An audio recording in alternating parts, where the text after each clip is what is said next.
কাদম্বিনীকে যেমন মরিয়া প্রমাণ করতে হয়েছিল সে মরে নাই, তেমনি আজকে বোধহয় এফসিসি ক্লাবে দিল্লিতে সংবাদ সম্মেলনে উপস্থিত হয়ে সাংবাদিকদের সরাসরি প্রশ্নের উত্তর দেয়া, প্রশ্নোত্তর পর্বে অংশগ্রহণ করে শেখ হাসিনা বোধহয় প্রমাণ করলেন যে তিনি বেঁচে আছেন, জীবিত আছেন এবং তিনি ভারত সরকারের কাছে বন্দী অবস্থায় নেই। তাকে নিয়ে অনেক আলোচনা চলছিল গত 2 বছর ধরে। অনেকে বলছিলেন যে তাকে ভারত সরকার বন্দি করে রেখেছে এক ধরনের জেলখানার মতো, তার কোনো ধরনের কোনো স্বাধীনতা নেই। আজকে দিল্লিতে যে প্রেস কনফারেন্স, সেখানে কথা ছিল এরকম, আমরা শুনছিলাম বিভিন্ন প্রচারণায় যে তিনি মানে অডিও বার্তা দেবেন। কেউ বলছিলেন, আওয়ামী লীগেরই তো নেতা রাশিক রহমান, তিনি বলেছেন যে কোনো ধরনের কোনো মানে উপস্থিত হওয়ার কোনো প্রশ্ন নয়, রেকর্ডেড অডিও শোনানো হবে। কিন্তু আমরা ফাইনালি যেটা দেখলাম যে দৃশ্য, তিনি অনলাইনে যুক্ত হলেন, চেহারা অবশ্য দেখাননি, অডিওতে যুক্ত হলেন, কথা বললেন এবং সাংবাদিকদের প্রশ্নের উত্তর দিলেন। সেই উত্তরে অনেক কিছু বেরিয়ে আসলো, এক ধরনের জিদ আমরা তার কণ্ঠে দেখলাম এবং সেই জিদের শিরোনাম, যেটা টাইটেলেই দেখেছেন, শিরোনামটা আমরা এভাবেই দিতে পারি যে সিদ্ধান্ত নিয়েছি যাব তো যাবই, সরকার কি করবে সেটা সরকার ভাবুক। অর্থাৎ বলটা তিনি সরকারের কোর্টে দিয়ে দিলেন।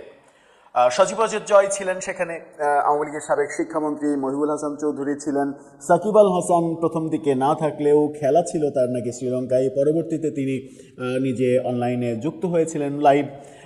প্রথম দিকে সাকিবের রেকর্ডেড অডিও বার্তা সেটা শোনানো হয়েছিল।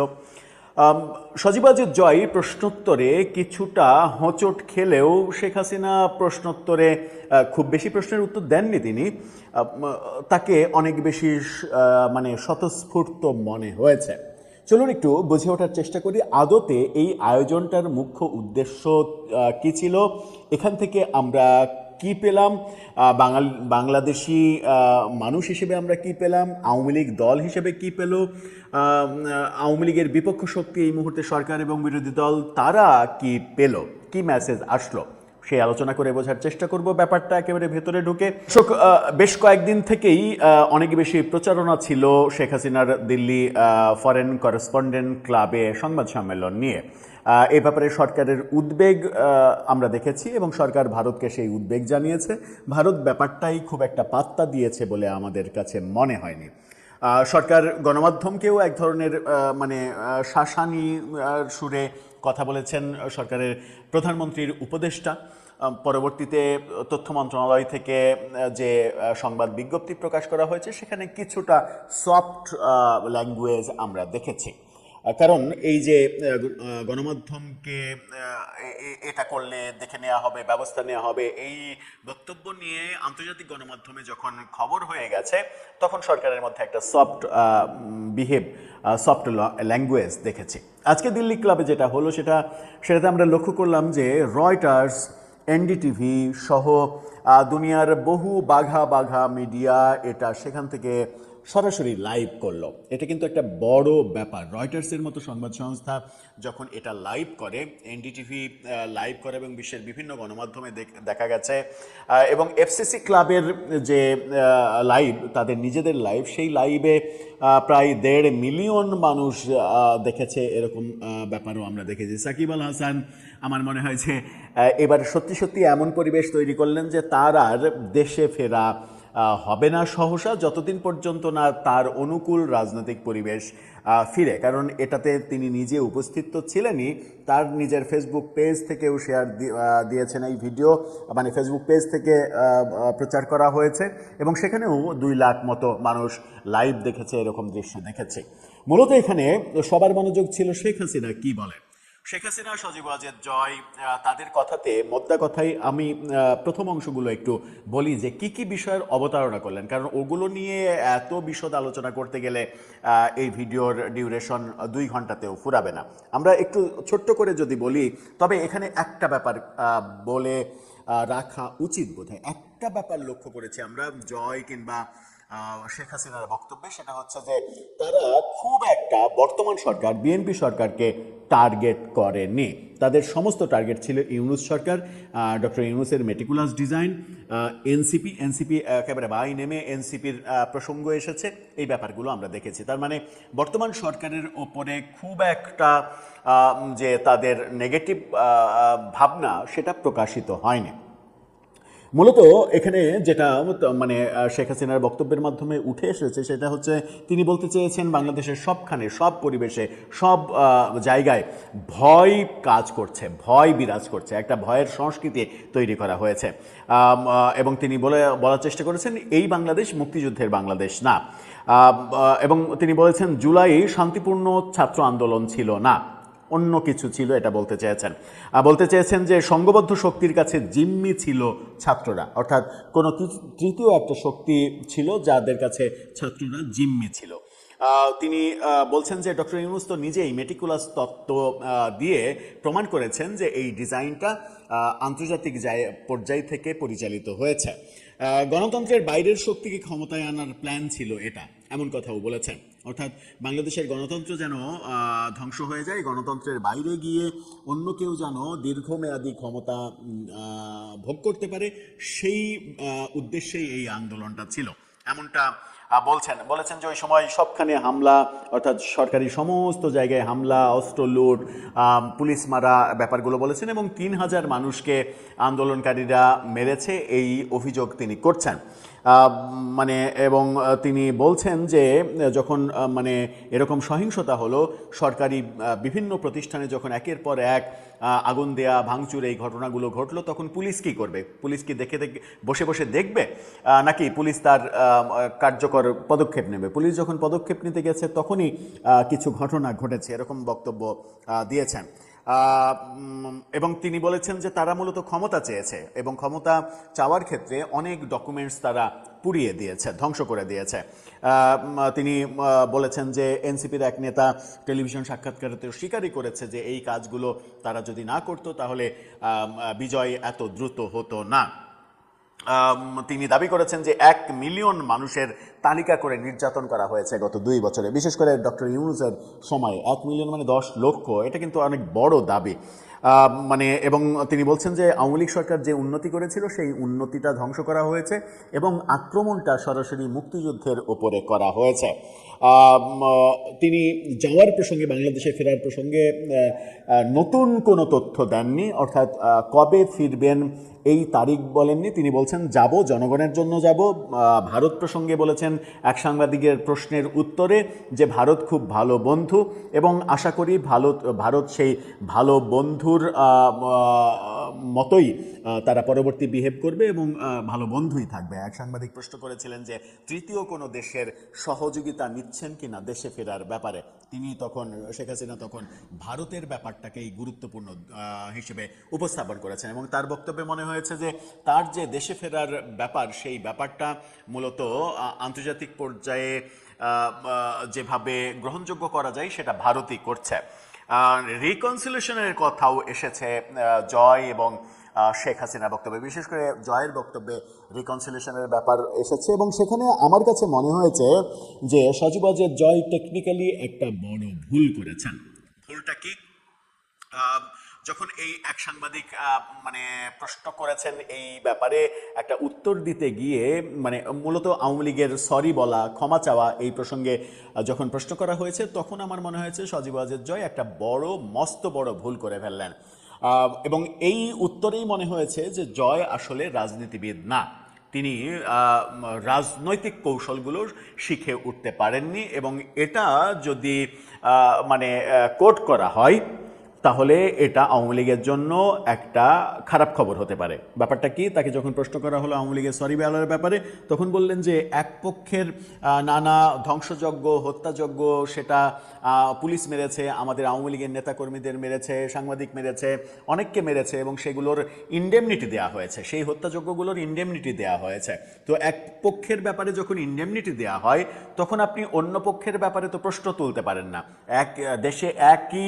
একই দেশে দুইটা আইন চলতে পারে না। তো এক পক্ষকে আপনি মানে হত্যাকাণ্ডের জন্য এই যে কি বলবো যে ক্ষমা করে দেবেন, ইন্ডেমনিটি দেবেন, আবার আরেক পক্ষকে ক্ষমা চাইতে বলবেন, এটা তো হয় না। জয়ের এই বক্তব্য এক অর্থে প্রমাণ করে দেয় যে আওয়ামী লীগের যে কি আন্দোলন ঠেকানোর জন্য আওয়ামী লীগ সরকারের মাধ্যমেই এই মৃত্যুর ঘটনাগুলো ঘটেছে, এবং এটা আওয়ামী লীগ মনে করে যে এগুলো ঘটেছে। এই যে ঘটেছে মনে করা এবং ইন্ডেমনিটির উদাহরণ দেওয়া, এটাতেই এই প্রশ্নের উত্তরেই মনে হয়েছে যে সজীব ওয়াজেদ জয় ঝানু রাজনীতিবিদ হতে পারেননি, এবং আওয়ামী লীগের পরবর্তী নেতৃত্ব যদি তার কাঁধে যায় তাহলে এই যে ঝানু রাজনীতিবিদ হতে না পারা, এই না পারাটা তাকে অনেক বেশি ভোগাতে পারে। শেখ হাসিনার একটা মজার ব্যাপার আমরা দেখেছি যে মূলত তার কোনো প্রশ্ন নেওয়ার কথা ছিল না, কিন্তু একজন সাংবাদিক যখন প্রশ্ন করলেন তখন তিনি প্রশ্নের উত্তর দেওয়া শুরু করলেন। এই উত্তর দেওয়া শুরু করতে করতে দুই তিনটা যখন দিলেন তখন মনে হলো যে সবাই প্রশ্ন করতে চায়, তখন তিনি নিজেকে অফ করে দিলেন, সজীব ওয়াজেদ জয়কে উত্তর দিতে বললেন, এবং জয় উত্তর দিতে গিয়েই কিন্তু এই ঘটনাটা ঘটালেন।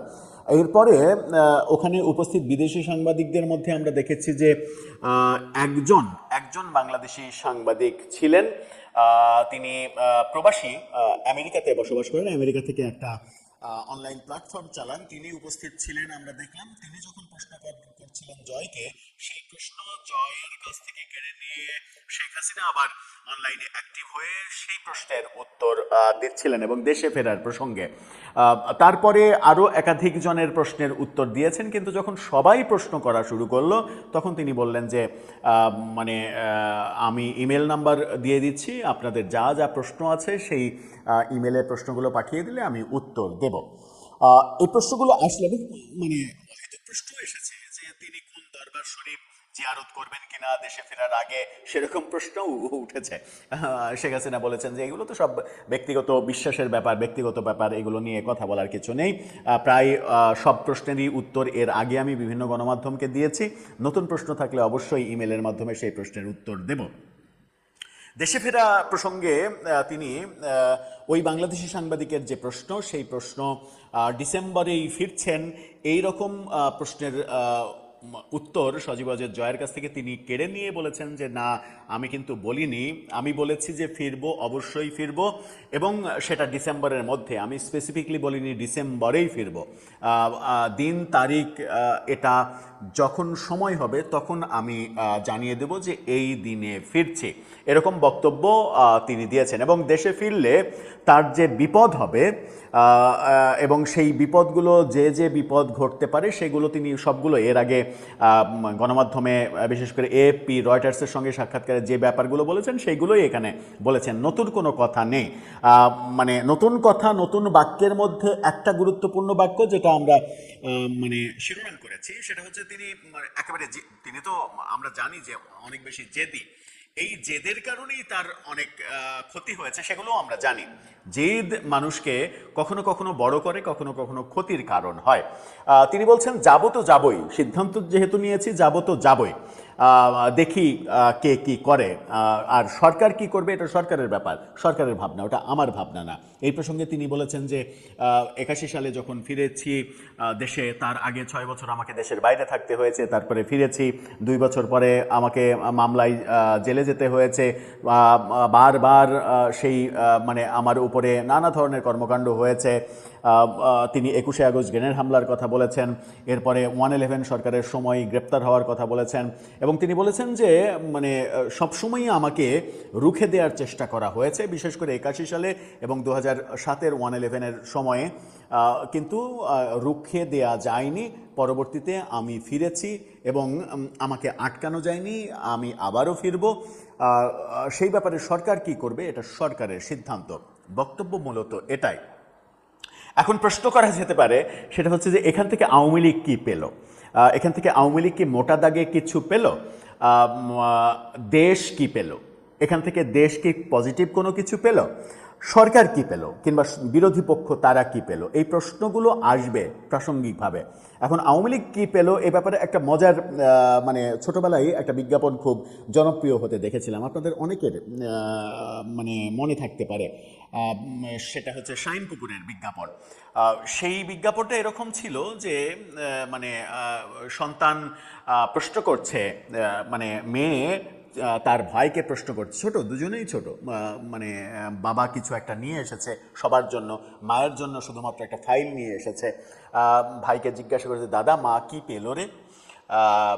ভাই তখন উত্তর দিচ্ছে, বাড়ি। মায়ের জন্য বাড়ি? তো আওয়ামী লীগের কাছেও এরকম প্রশ্ন করা যেতেই পারে যে আওয়ামী লীগ কি পেল রে এই সংবাদ সম্মেলন থেকে। উত্তরে আওয়ামী লীগের যারা অ্যাক্টিভিস্ট কিংবা আওয়ামী লীগের যারা নেতাকর্মী সদস্য তারা কি বলবেন আমি জানি না। তবে সরকার কি পেল এই প্রশ্নের উত্তরে একটা ব্যাপার বলা যেতে পারে, সেটা হচ্ছে যে শেখ হাসিনা আসবেন এটা সরাসরি তার মুখ থেকে শোনা গেল, এবং সরকারের দিকে বলটা, সরকারের কোর্টে বলটা তিনি দিয়ে দিলেন, এটাও সরকার জানতে পারলো। এখন সিদ্ধান্তটা নিতে সরকারের বোধহয় একটু সুবিধা হবে যে সরকার কী সিদ্ধান্তের দিকে যাবে।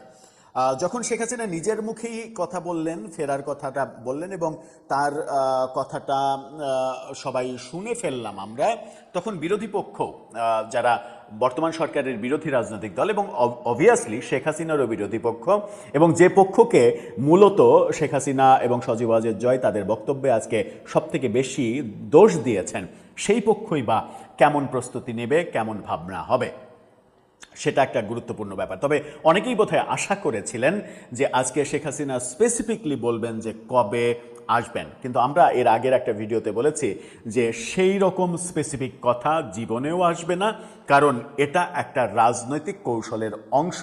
কারণ তিনি যদি দিন তারিখ ঘোষণা করে দেন তাহলে তো প্রস্তুতি নিতে সরকারের সুবিধা হবে, সেই সুবিধা তিনি সরকারকে করে দেবেন না, এটাই স্বাভাবিক। তবে সরকার চাইলে অবভিয়াসলি এই তথ্যটা, গোয়েন্দা তথ্যটা পেয়ে যেতেই পারে যে শেখ হাসিনার আসার প্ল্যান আদৌ সত্য সত্য আছে কিনা, নাকি এগুলোও রাজনৈতিক কৌশলের অংশ, আর যদি প্ল্যান থেকে থাকে তাহলে কোন মাসটাকে তিনি বেছে নিচ্ছেন, সেপ্টেম্বর নাকি ডিসেম্বর শেষ পর্যন্ত।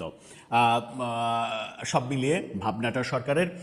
তবে একটা ব্যাপার লক্ষ্য করা গেছে, সেটা হচ্ছে যে মানে এই ঘটনাটাকে কেন্দ্র করে, দিল্লিতে শেখ হাসিনার এই সংবাদ সম্মেলনের ঘটনাটাকে কেন্দ্র করে যে উত্তেজনাকর পরিস্থিতি তৈরি হচ্ছিল, সেই উত্তেজনা হয়তোবা বাড়ল না। উত্তেজনার এক ধরনের একটা শীতল পরিবেশ তৈরি হবে, কোনো বিশৃঙ্খল পরিবেশের দিকে আপাতত দেশের যাওয়ার সম্ভাবনাটা কমে গেল। যদি শেখ হাসিনার ব্যাপারটা মানে একেবারে স্পেসিফিক তারিখ ঘোষণার ব্যাপার হতো তাহলে উত্তেজনা বেড়ে যাওয়ার সম্ভাবনা থাকতো হয়তো। দর্শক, আপনার মতামতের ব্যাপারে জানিয়ে লিখতে পারেন আমাদের কমেন্ট বক্সে।